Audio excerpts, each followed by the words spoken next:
Hi, I'm Brent Stafford, and welcome to another edition of RegWatch on GFN.tv. It's become commonplace to take history for granted. Events and decisions from the past are first ignored and then forgotten, leaving the present and future vulnerable to mistakes. And in the case of tobacco harm reduction, failure to learn lessons from the past could cost the lives of millions. Joining us today to discuss the history of tobacco harm reduction and the seismic disruption it has brought is Shapiro, author of the 2022 Global State of Tobacco Harm Reduction report titled The Right Side of History. Since 2018, GSTHR reports have tackled the full breadth of issues in the battle over safer nicotine products. They've exposed compromised science, revealed global funding streams biased against THR, described the no-platforming culture excluding researchers, clinicians, and consumers from the international tobacco control debate, and chronicled the significant and growing evidence in support of safer nicotine products now used by over 100 million people across the world. Harry, thanks for joining us again on RegWatch. Well, thank you very much for inviting me back, Brent. Pleasure to be here. I'm looking forward to this conversation, but first off, the report is now just out, and I highly recommend to our viewers to go to gsthr.org to check it out. So Harry, please tell us about tobacco harm reduction. What is it and why is it important? When people talk about tobacco harm reduction or harm reduction generally, they make an analogy with people wearing seat belts, people wearing crash helmets, or construction workers wearing safety gear, on the basis that nobody's planning to ban cars or ban motorbikes or ban construction sites. So what you do is you try and reduce the dangers, you try and reduce the risks with some safety interventions, whether it's seatbelts or whatever, which is fair enough as far as it goes. But from my point of view, I think harm reduction goes beyond what I would call health and safety. And it goes back really to the founding of the WHO in 1948. And one of its founding statements was that healthcare is a universal right, in which case the implication of that is that if it's a universal right, then nobody should be left behind. And it doesn't matter whether you approve of these people or what they're doing or what they might be taking, what behaviours they're exhibiting, it doesn't matter. They are entitled. And harm reduction as a kind of public health phrase, intervention, really came out of the HIV epidemic of the 1980s. Why do you think the tobacco harm reduction movement has been so turbulent? I think the one key word here that I would use is disruption. There's obviously been disruption within the industry. A whole new vaping industry has grown up. The larger companies, the big tobacco companies themselves, have spent quite a lot of money investing in new technology, new factories. They've been buying up companies to promote their tobacco harm reduction credentials. But I think so that was kind of obvious would happen because, as they say, no commercial company wants what people call their Kodak moment. The time when the company Kodak never believed that digital cameras would ever catch on. And were left behind, of course, when the new technology happened. But I think more profoundly, the second thing is that governments, legislators, regulators have also been caught napping, really, and they've been running to try and catch up with all the new safer nicotine products. But I think more profoundly and more disturbing, I think, is the fact that the global tobacco control establishment, medical agencies, public health officials actually see what I would call an existential threat from tobacco harm reduction. Simply because many of these people working in these agencies come from a period of tobacco wars, when life was actually a lot simpler.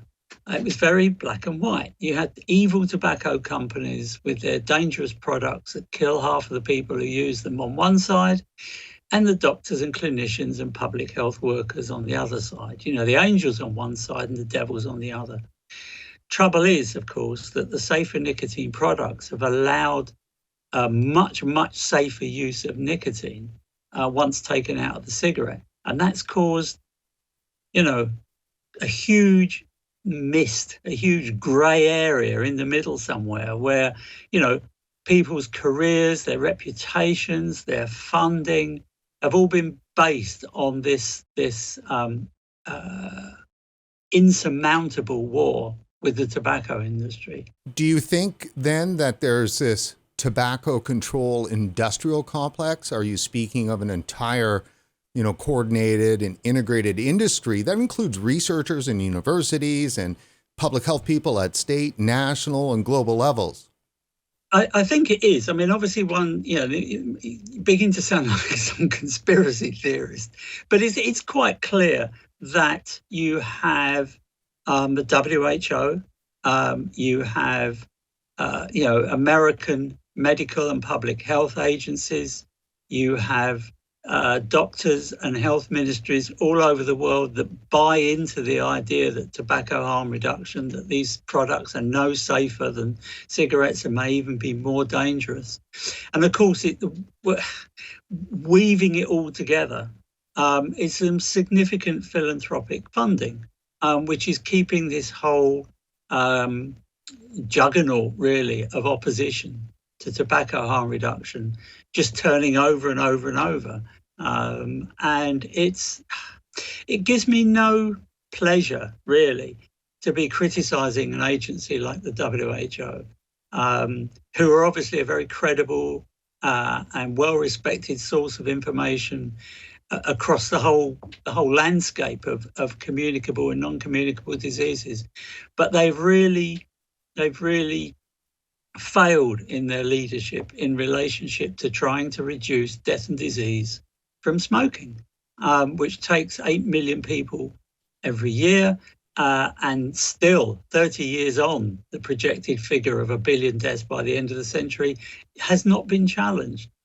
So, yes, I would say there's a fairly well-funded, well-organised attempt, peer-reviewed journals, clinical researchers, legislators, politicians, NGOs, who are all banded together to try and spread as much misinformation about these new products as possible and spread what I would call fear, uncertainty and doubt amongst health professionals who are uncertain as to whether to recommend to people who want to quit smoking that maybe they could switch away from the most dangerous ways of consuming nicotine. And also fear, uncertainty and doubt amongst existing smokers who read the media stories and are unclear as to whether these products are actually safer than what they've been doing. And their conclusions will be, well, if these products are no safer than what I'm doing, I might as well carry on smoking. And that's a terrible situation for the public health community to find itself in. Harry, let's talk about the 2022 report a bit. And if we go back to 2018 in the first report, which was no fire, no smoke, and then 2020, right to health. 2020, there was also burning issues. And in 2021, a burning issue for Asia, which were all great reports. This one's different. You've taken a step back to take a look at the history. Why the historical focus? Well, all the reports that you've mentioned to date really looked, by and large, they kind of set the scene. Certainly that first one, no fire, no smoke, because nobody had ever taken a global look at tobacco harm reduction. Most people didn't even really understand what it meant. And I suspect there are still an awful lot of people who don't understand what it means. But there we kind of set out the landscape. We set out the clinical evidence. We set out the products, what they look like, how they work, what the current state of regulation was.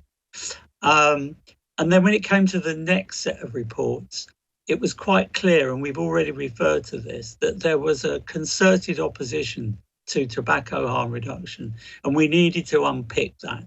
and try and get to the root of what was actually going on. This report, we decided that we needed to kind of step back, because it makes it sound as if the search for safer nicotine use only happened when, Hon Lik came up with the very first e-cigarette in China in 2006. But looking all the way back, we realized there were all sorts of attempts, doomed in the end, I might say. First of all, to find the safer cigarette, which was really a chimera. It was really a doomed enterprise.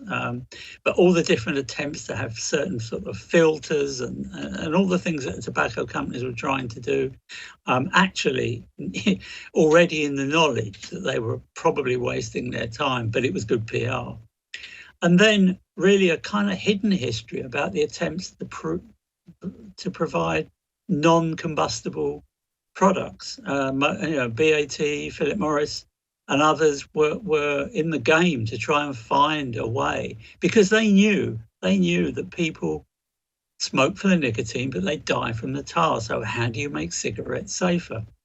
A lot of this was kept secret, of course, because the lawyers were saying, well, hang on a minute, if we produce products and start promoting them as safer, what does that mean for the products that are already out there? Because there was still a lot of public concern in the 50s, 60s and 70s about tobacco, about the dangers of smoking. But the crucial thing really was even these efforts at non-combustible products failed, for the very simple reason that the consumers didn't like them. They didn't taste good. They didn't deliver the smoking experience that they wanted, or the nicotine hit or anything like it. And that was really the nub of it.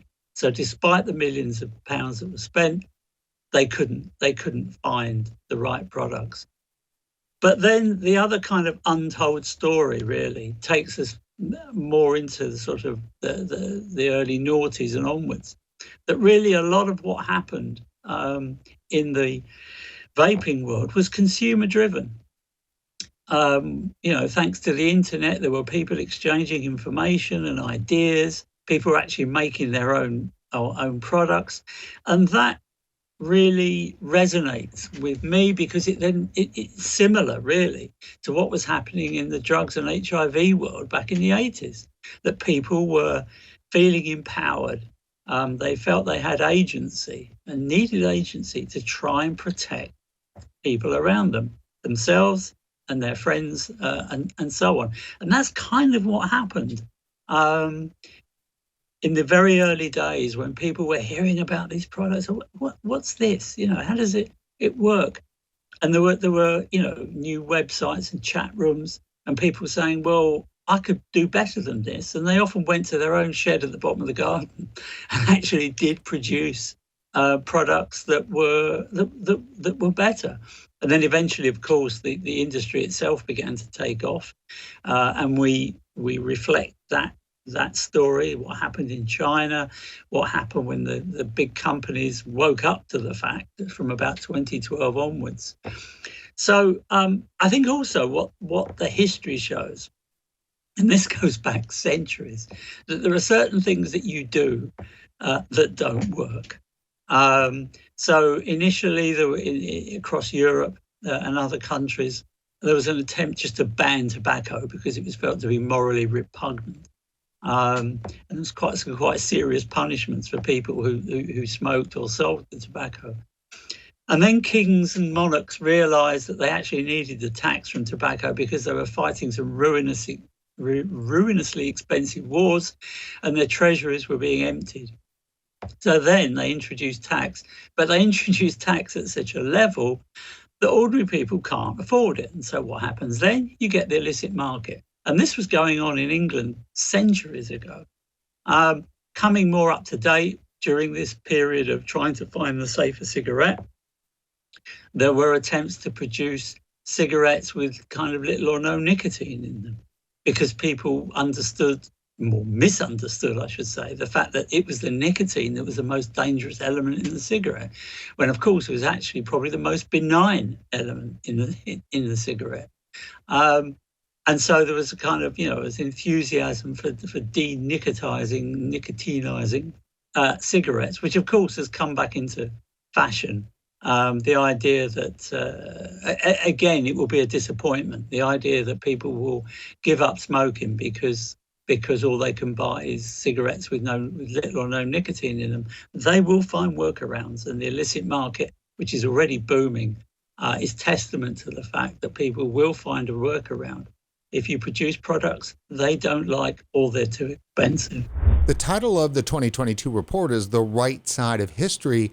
What does that mean? Does it actually mean there are people on the right side and people on the wrong side of this battle? Yes. And it reflects back on what we've touched upon earlier, that there is a concerted effort amongst credible sources of public health and medical information, the WHO and various NGOs and health ministries and medical agencies, powerful medical agencies with lots of funding behind them, CDC, FDA in America, all essentially, as far as we're concerned, they are on the wrong side of history. Because if you look at the statistics, the WHO produced this report. It's called Empower. It's their monitoring strategy for determining the progress in tobacco control. And they claim that 5 billion people are protected by the regulations and controls that are in place. And that's just nonsense. It's delusional.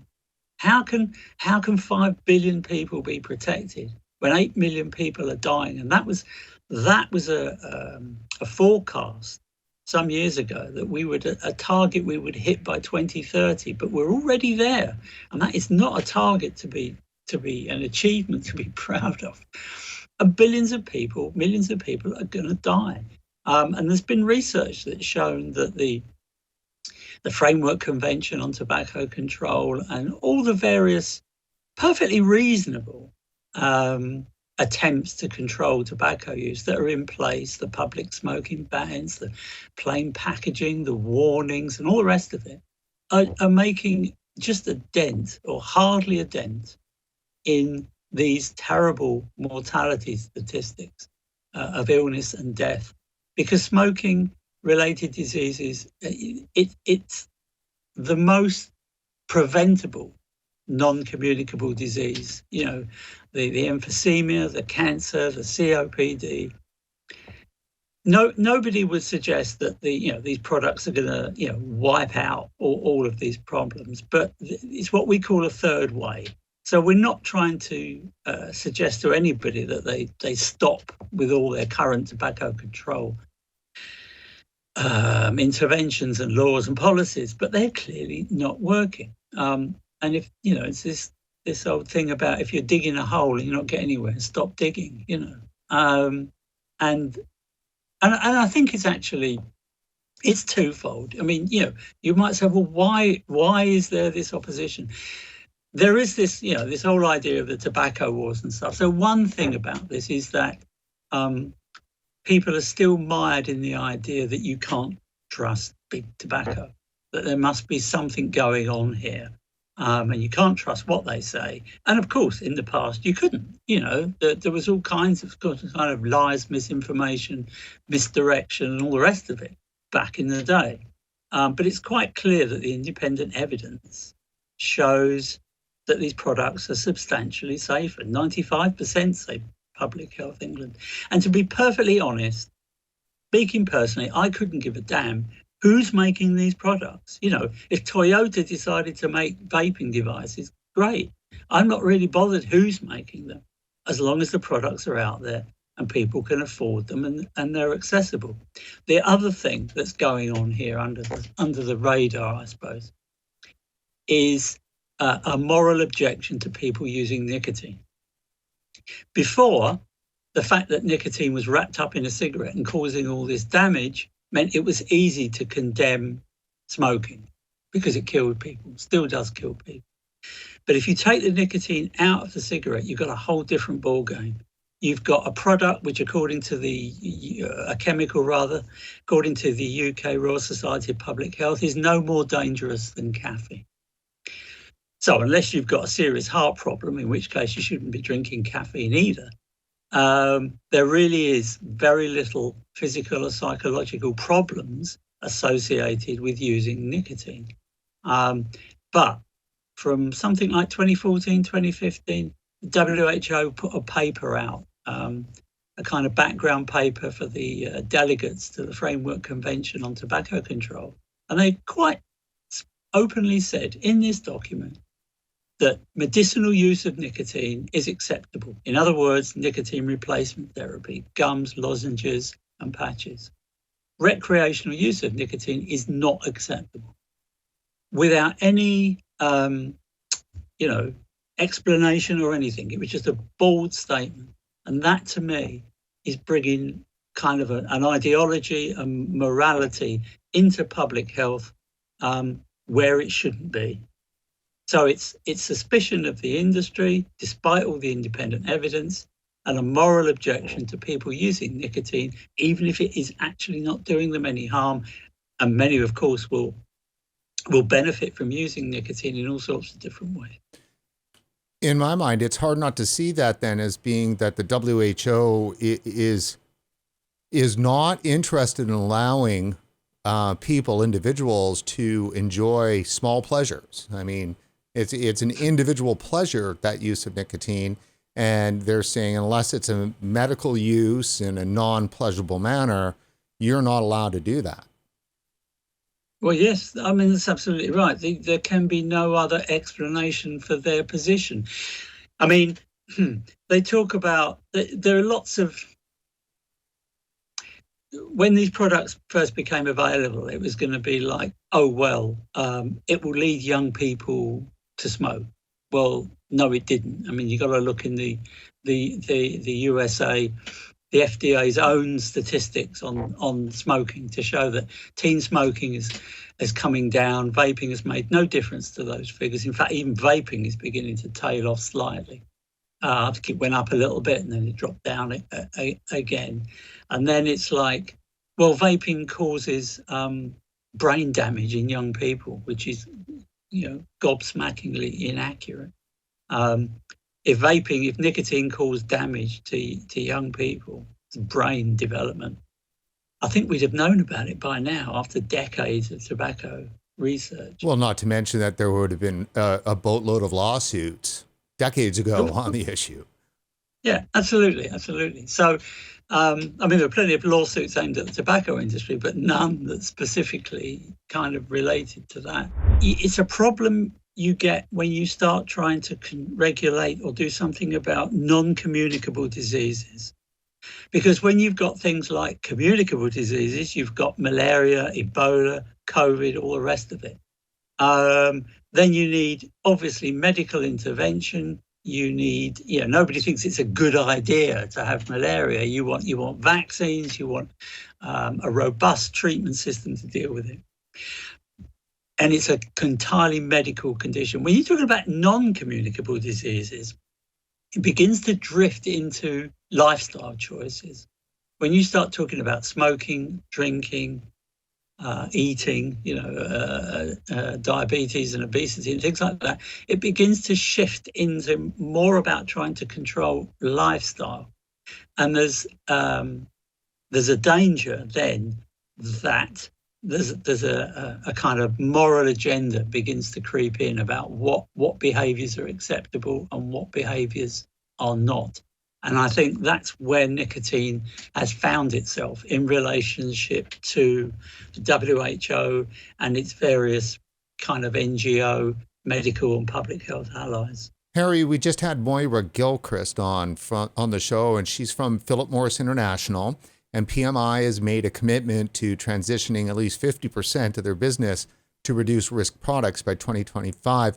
Now, is this a decision as a result of the disruption you were talking about? Yeah, I think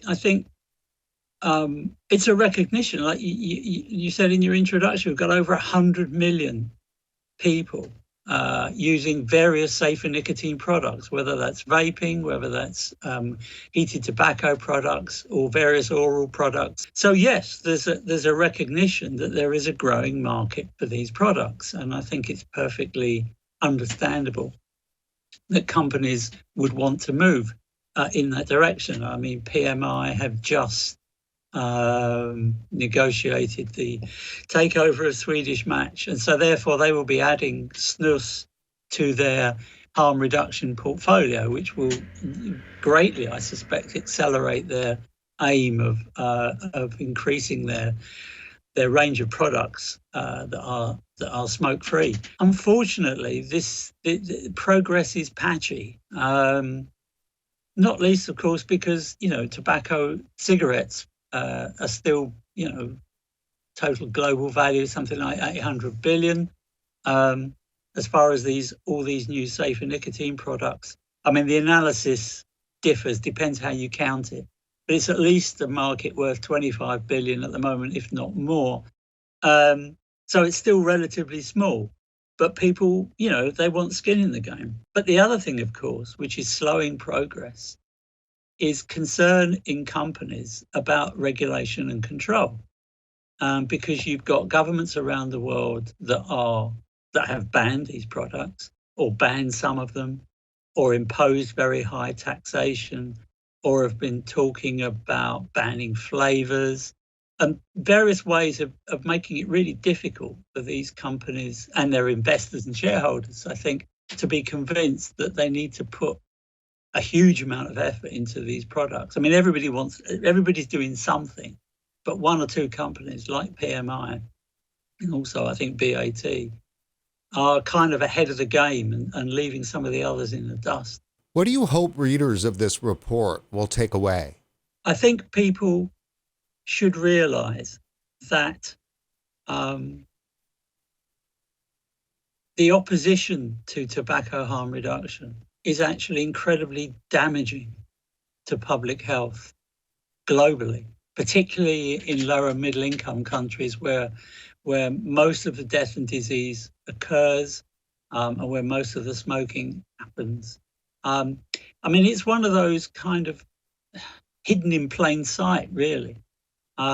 People need to be aware of why we're not really making much of a dent in the smoking-related deaths and diseases. They need to be made aware that there's a huge amount of misinformation deliberately put through academic journals and into the media to try and blacken the name of all of these products.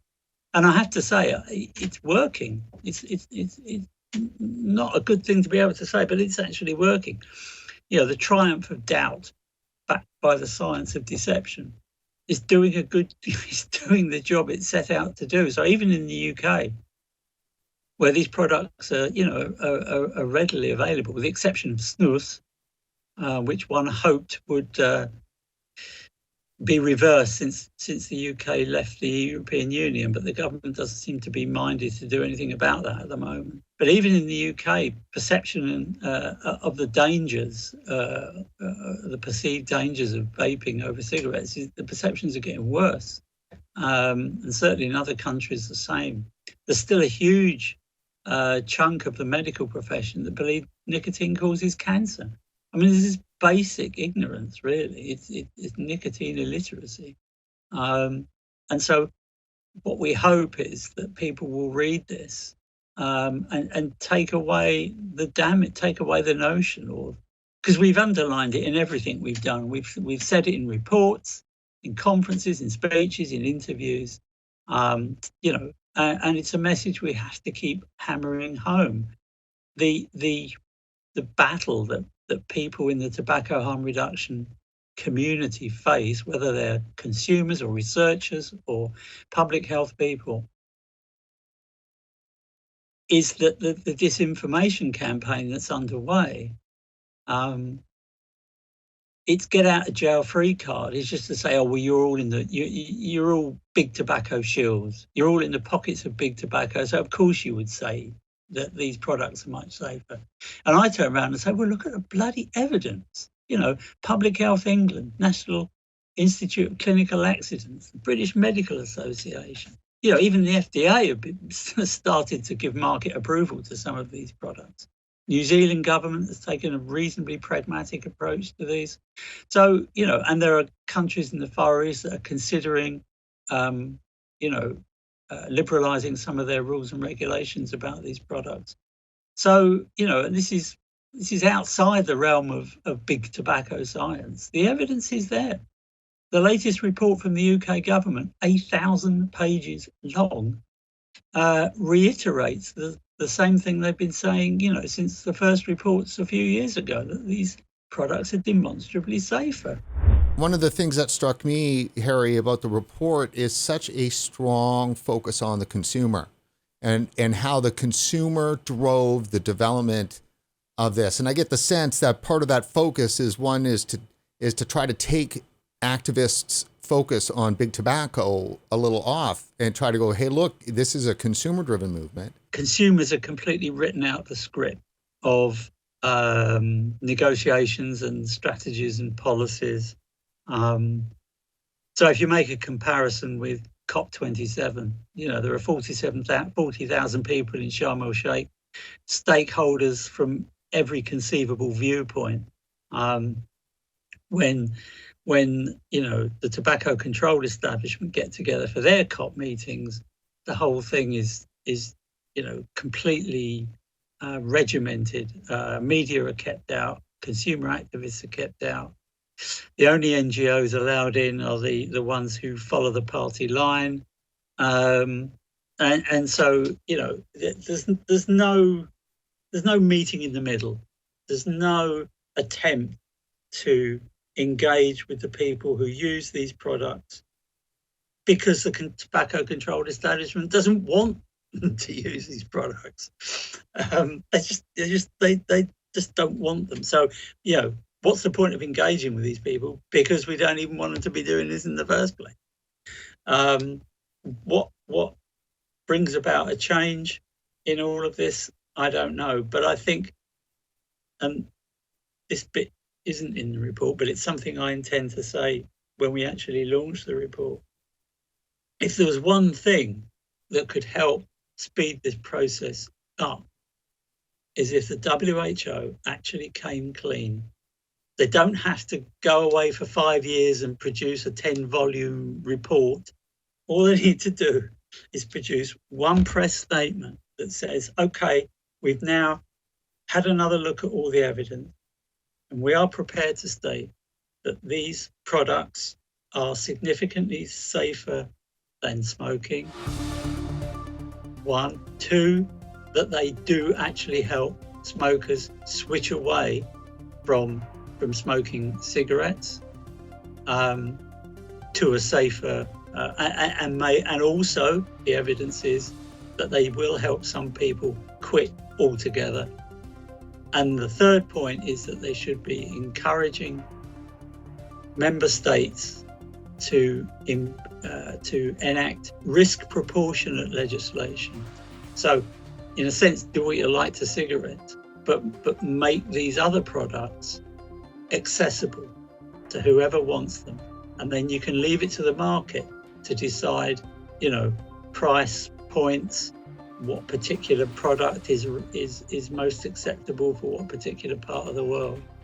But if the WHO brought out, one side of A4 press release, that would begin to speed up this process, I believe.